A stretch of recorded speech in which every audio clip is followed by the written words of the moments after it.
just yummy, wasn't it?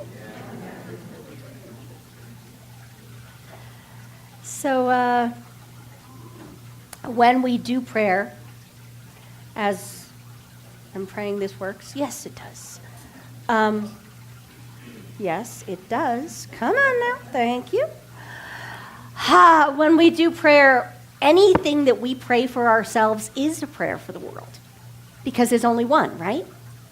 So when we say the good we seek for ourselves is what we desire for all people everywhere, we can't help but claim the good on behalf of everyone when we claim good for ourselves. Now, contrary-wise, when we look at somebody and say they don't deserve good, we claim that for ourselves too. So fair warning, when you pray, and you are always praying, you are always speaking into God, you can't help but manifest. So when somebody cuts me off, when somebody is pushing my buttons, there's always a part of me in the back of my brain eventually making its way forward, but first I have to, spew humanity all over the place. There's a part in the back of my mind that's saying, thank you. Thank you for this growth. Thank you for this time together. Sometimes I have to start with thank you for shutting up and giving me time to get back to loving you. Because I will get there, but I ain't there now. So we take our full humanity into our spirituality as if maybe they were never separate in the first place.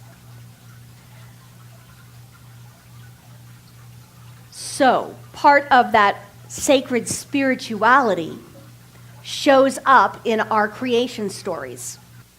It shows up in where we think we came from, who we think we are, and that is mostly culturally defined. That is mostly based on what you were taught, usually as a child, about the world. Whether it's, we're in the last days and we may as well just start, we may as well give up because it's all going to end next week anyway, so, max out your credit card if you want to. Or, that would be unfortunate, wouldn't it? Because the world has theoretically ended several times now. I mean, they've had a date. They keep moving it when it doesn't happen.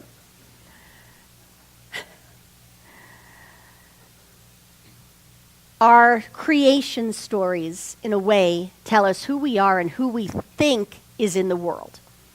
Now, we call that cosmology.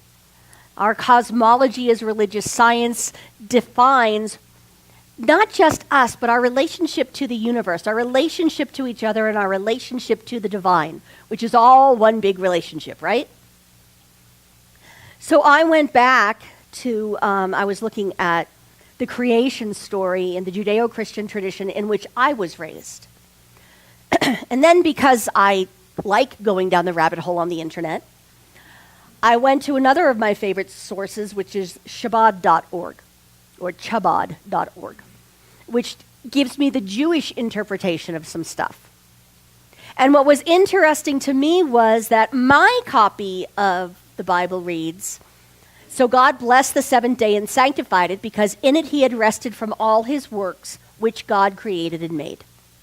Bada bing, bada boom, we're done, right? It's kind of like once you've cleaned the house, you're done. You get to sit down. You get to do laundry, which for me is an excuse for watching more Netflix. Because the machine's doing the work, right? In an older Jewish tradition, it says God completed on the seventh day all that he had done, and God blessed the seventh day and sanctified it, for in it he ceased from all the work that God created to do. The suggestion there, according to the good rabbi who wrote what I was reading, is that the work is not yet done. That creation is happening now. And as we expand our own minds and hearts and souls, and we look beyond the other, those things that are outside of us, as we look beyond that and include them into our world, the act of creation continues. Did you ever notice that after the Sabbath day, the next week starts? With alarming regularity? there's always that Monday that happens, which I'm happy about. But for some people, that's cause for groaning and gnashing of teeth because the alarm goes off and now you have to go deal with those other people. I have a little thing that I kind of keep in the back of my mind about the prayer that starts the day, which has to do with Divine Mind, thus far I have judged no one. Thus far I have been loving and kind and accepting, but now I have to get out of bed. So help me out here. There is an idea in Judaism called Tikkun Olam. Does anyone know that one? Whether I'm pronouncing it vaguely correctly or not. Tikkun has to do with this idea that there are that when God took form, and the world was not as this world, but it was not yet complete, what was ours to do was the repair of, the finishing of the work of creation. And so as I look out on the world today, I see that we are still moving forward. Some days. Most of us, right? It's not that you've ever stopped and got kind of sunk into your own level of hell, but you've known people who did. You know, when you're going through hell, don't stop to take pictures. Some of us do that, right? A gentleman by the name of Rabbi Luria, and I forgot to write down when, he was called the Ari. And what he gave us was a whole new way of looking at the world that turned into Kabbalistic Judaism. So my teacher called it Kabbalah. I've always said Kabbalah. I was told that my clattering was supposed to be called Cladah, and I dared them to say that to my Irish grandmother. So today it's Kabbalah, okay? This is their creation story. At the beginning of time, God's presence filled the universe. When God decided to bring the world into being, to make room for creation, he first drew in his breath, contracting himself. From that contraction, darkness was created. And when God said, "Let there be light," the light that came into being filled the darkness, and 10 holy vessels came forth, each filled with primordial light. In this way, God sent forth those 10 vessels like a fleet of ships, each carrying its cargo of light. Had they all arrived intact, the world would have been perfect. But the vessels were too fragile to contain such a powerful divine light. They broke open, split asunder, and all the holy sparks were scattered like sand, like seeds, like stars. Those sparks fell everywhere, but more fell in the Holy Land than anywhere else.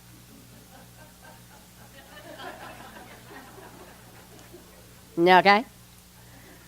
So imagine now that this divine light, this incredibly powerful beyond words light, tries to take form, but is so rich and beautiful and good and deep and powerful that when it tries to take form here, what's holding it together splinters. And so another way of looking at tikkun is, or the repair of the world is the idea that our job is to pull together those little splinters of light and join them up until we have recreated those perfect vessels here on earth. Now, I don't care if we end up with 10 or just 1. I'd be willing to bet, as religious scientists, we are going to advocate for 1. Because that's what we do. Tikkun Olam can be ritual in which we move our consciousness into more alignment with our divine idea. It can be good deeds or mitzvahs. It can be going out into the world and helping out our brothers and sisters in this world. As religious scientists, what we know is that we are all one. When we remember the one, capital O, meaning the allness of the divine, when we remember that we're part of that, things go better and the world begins to heal. Yes? So what we really need is not to go out into the world first and fix the other guy who's doing it wrong, so much as get a God's eye view of the world and let God work through our eyes and use our hands to go meet itself and experience the oneness. That is the healing of the world, religious science terms. Now, this week was a great, if somewhat uncomfortable lesson for me, because I heard there had been yet another shooting, but this one was in a synagogue in Poway. I'm from San Diego, so I can kind of picture where it is. And it hit me this morning, oh dear God, my prayer partner, Reverend Michelle Ingalls, who some of you have heard speak from here, just moved her center to a synagogue in Poway. You know that that just happened? That's oneness clicking in. It happens when we find that we have a connection to whatever's going on in what looked like out there. These shootings are happening so often now that a lot of people are like, yeah, there's another one. Because we're tired. Because a lot of people that I talk to don't know that they have the answer, and so they don't know what to do, and so they just withdraw from it. It's a normal, healthy human reaction to that which feels overwhelming. Now, I was in touch with Reverend Michelle this morning, and you'll be happy to know that that was not her synagogue. But it was only 1 mile away. Those could have been our people. But you know what? Those were our people. Those were our brothers and sisters in the work of Tikkun Olam. Those were our family, who are our co-workers, our colleagues, who are doing the same work of repairing the world, of letting go of otherness, and being inclusive of all of the one, all of those little shards of light. All of us are one. So here's the thing. I don't need to know exactly how to fix. Best if I don't try to fix.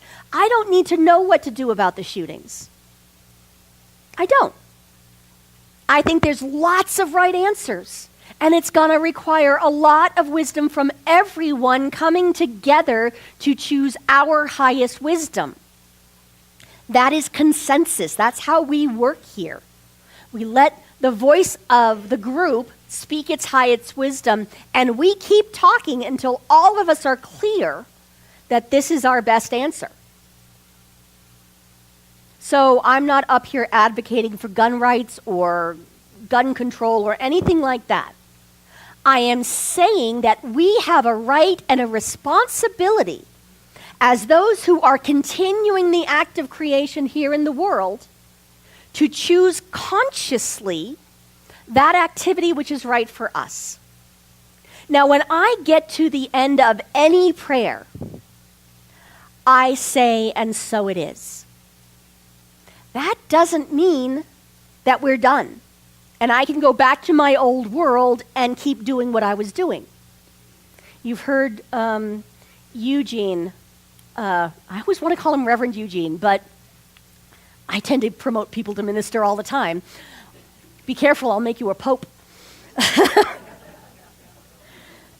He shared that when you get to, and so it is, or amen, or amin, or whatever it is you say, what you're saying is, the word I have just spoken has recreated the world. I have declared a new kind of light in the world. I have continued the act of creation. And when I step forward into my world from that place, it's a new world. I have defined it according to a higher thought. And because of that, I cannot go back to the old world that was there when I started praying, when I started treating. And the most obvious proof that we believe we have created a new world through our word is when we act like the change has happened. So when you go to prayer for peace, and then you stand up from your prayer chair and you step out into that world, You are to act like everybody else in your world is with you in peace. And so you don't have any strangers, you don't have any enemies or even opponents. What you have is a much bigger family of humanity. And so we step into a world where we honestly believe that this place is supposed to work for everyone. Our Jewish brothers and sisters, our Islamic brothers and sisters, our Hindu brothers and sisters, all of us are now affected by the fact that I went to prayer, that you went to prayer, and created a world in the mind of God that works for everyone. That is ultimate inclusivity, and that is one of our 4 primary values that we have espoused. Ernest Holmes wrote, "If our human relations are to mean the most to us, we must sense that there is hidden within, around, and through each of us a divine presence manifesting itself in infinite variations. The same impulse, the same love and life, but never quite alike in any 2 persons." We must sense that there is hidden within, around, and through each of us a divine presence manifesting itself in infinite variation. And so in this moment, I ask you to join in consciousness with Reverend Michelle Ingalls at her congregation, which I believe is called the Heart and Soul Center. No, One Heart, One Mind. Thank you. See? One mind. He knew I was going to need that. Thank you. Oh, good. See? I'm going to ask you to join with me now in consciousness, knowing that that congregation is truly of one heart and one mind.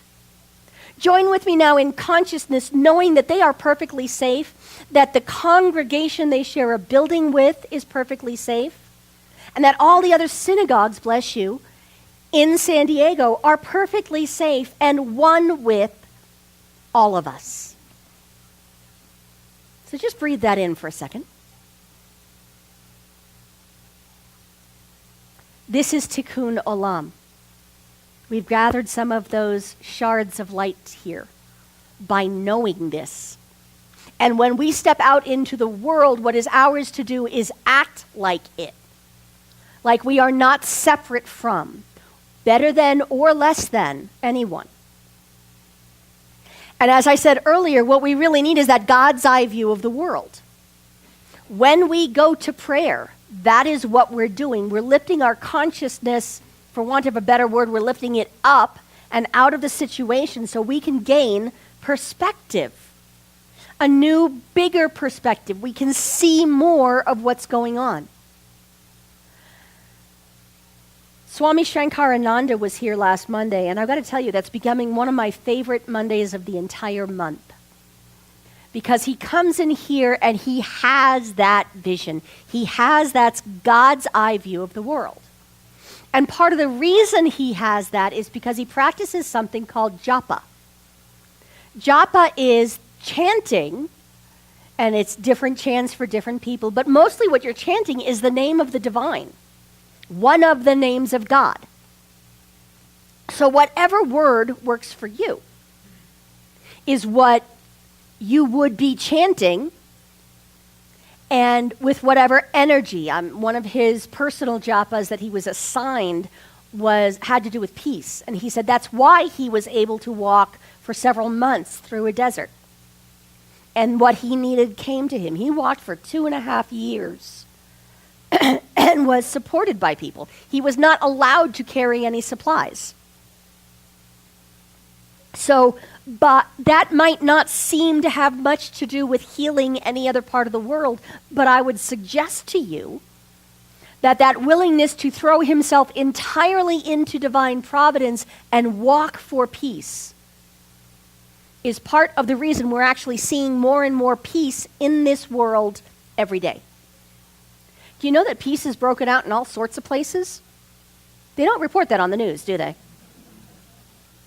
My mother used to say, what if somebody threw a war and nobody came? Well, apparently she said it a few times too many because it's happening. which is fine with me. Anyone else? We are less at war now than any other time in human history. Less people are dying of war-related stuff than ever before. Women and children are better protected than ever before. Does that mean the creation is complete? No, we can do even better. But Tikkun Olam means that we are continuing that particular effort with the mindset of Japa, where we are seeing things through the divine mind. As of the last time Deva Bear was here, my personal chant in my head is Jai Guru Deva. Because that's what, as it turns out, I have been trying to sing in that Beatles song for years, and I didn't know those were the words. I've been singing Jackaroo Deo or something like that. And I was like, oh, Deo, I know that one. Deo, no, wrong song. So, Jai Guru Deva means victory to the teacher. And as he broke it down for me, Guru, as he talks about, Jai Guru Deva, beloved teacher, is the guru within you. It is the one mind at work as you in the world. So every time Guruji, who I'm now calling God, Guruji has a victory, I have a victory. Every time the teacher wins, the student wins. Every time I have a divine manifestation of good, each of you has a divine manifestation of good, because now it's out in the world. Every time you walk through one of your fears, your grandchildren and your nieces and nephews inherit a better world. This is Tikkun Olam. This is staying within the consciousness of the name of God as we recognize all those little shards of light and pull them back together and recognize them as one. That is what creates world peace. That is what will keep any more shootings from ever happening, because you don't shoot your own, right?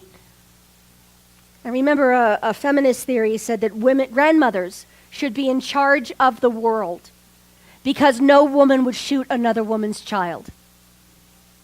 I would suggest to you that no father would shoot another man's child either, and we're just waking up to the fact that that's who we really are. Enough of those bright shards of light have come together that men and women can now claim the true glory of their own magnificent soul, claim all of the softness and the strength, claim the vulnerability, claim the power of that magnificent soul that is living within you, of that Christ being, of that Guruji that is the highest and best for you, of that Shekinah, I'm forgetting the word again, but that original vessel of primordial light that said, let there be light, and here we are.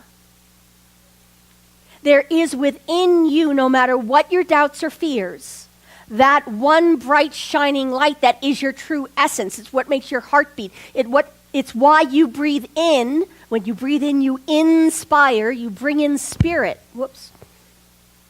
And that is the truth of who you are.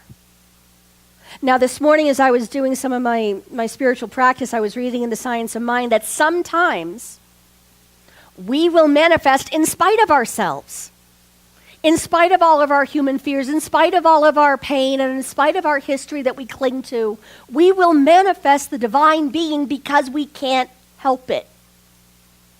So when we get to the end of service or the end of a prayer today, I want you to remember that today we choose to step out of the world of shootings and broken pieces of God laying around and otherness and separation.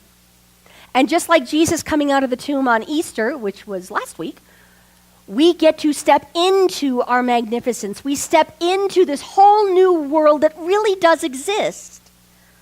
And it's ours to start living in. And so we go to prayer. And I pray from here so that I can better see all of these beautiful faces of light, these other Christ minds with whom I am praying, with whom I am joining in the one mind right here and now. And I ask, if you're comfortable closing your eyes, that's fine. I'm going to, but I promise I won't land in your lap, Kelsey. I'll try not to anyway. Jai Gurudev. What a beautiful thing it is to see right here and now the glorious, magnificent soul, that one heart, one mind, one being, perfect God, perfect man, perfect being, that is the true essence of all that is, that lives in, through, and as us in the world, that is for us from every corner of creation, and is continuing to create in its own image this beautiful world in which we live and these beautiful beings that we already are. I celebrate that we cannot be anything but Christ, anything but the realized Buddha, anything but Guruji, whom we love and who loves us exactly as we are. The divine being, that awesome, gracious being, is now in the world as us. And because we are awake and alive to that, all of the other types of healing simply come with it. That true healing of recognizing oneness and including what we used to think was the other, that true oneness heals any financial issue, any romantic issue, any physical issue or emotional issue. In this moment, we are that. We are that divine being that is beyond words. And in that, because God doesn't know from broken, as we are in that, we are one and we are whole and perfect and complete. And I give thanks to the Spirit that is. I give thanks to the Spirit that is already permeating this universe, that we now release this word, stepping into the world that works for everyone, stepping with a grateful, joy-filled heart into our own magnificence, and we will never, can never go back to thinking we're broken. I give thanks for Spirit remembering all this time our wholeness, and I let it be, and so it is.